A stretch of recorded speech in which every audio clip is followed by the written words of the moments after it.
Հաշվի առնելով, որ հայտնի միջադեպից հետո պատգամավորներից մեկը սկսել է աստվածաշունչ ընթերցել եւ սաղմոսներ անգիրանել, պարզապես հիշեցման կարգով Սաղմոս 36-ին թող ուշադրություն դարձնի, Եսայա 13-11-րդ կետին ուշադրություն դարձնի, շարունակի աստվածաշնչյան ընթերցումները, դա հաստատ օգուտ կբերի ապաշխարելու եւ դժվարություններ չունենալու այդ պարզ հասարակ բառը ասելու ներողություն բառը ասելու նկատի ունեմ։ Գիտեք, որ այսօր խորհրդարանում քիչ անց քննարկվելու է էթիկայի հանձնաժողով ստեղծելու, ավելի ճիշտ չստեղծելու հարցը, գիտեք, որ իշխող խմբակցությունը որոշեց, որ պիտի չստեղծի իր թիմակցի համար այդ հանձնաժողովը, բացատրություններն էլ գիտեք, ըստ էության չկա բացատրություն, թե ինչու չեն ուզում ստեղծել։ Այսուհետ ինձ թվում է Անդրանիկ Քոչարյանի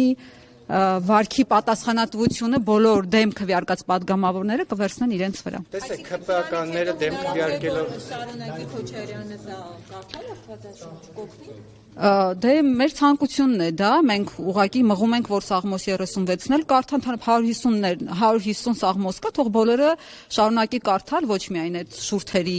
պահը ըմբռնի, մնացածն է լավ ըմբռնի, դա է մեր ցանկությունը անկեղծ եւ դրան ենք ուզում մենք տանել։ Ես շատ ուրախ եմ, որ այդ միջադեպը մղել է իսկապես մեր պատգամավորներից մեկին աստվածաշնչին այդքան մոտ գտնվել եւ սկսել սաղմոսներ անգիրանել, շատ լավ փաստորեն, շատ լավ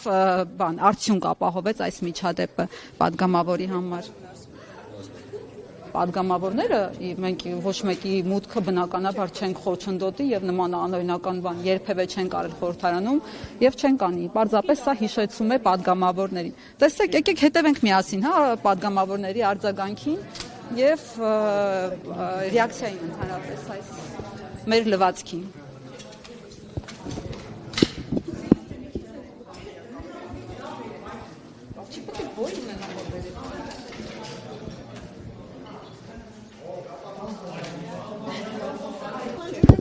Հենիկա հաղում անեք իրանց դուք ձեր տեղը խոսեք։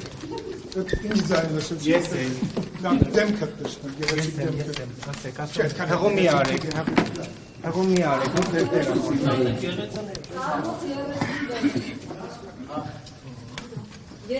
Ասեք միշտ օրնքաբանեք, ինչի շտապ։ Հրիպսիմեն ձեզ բան է ասում, պարոն Քոչարյան։ Պարանի վրա է։ Պարանի, այ քորոնը։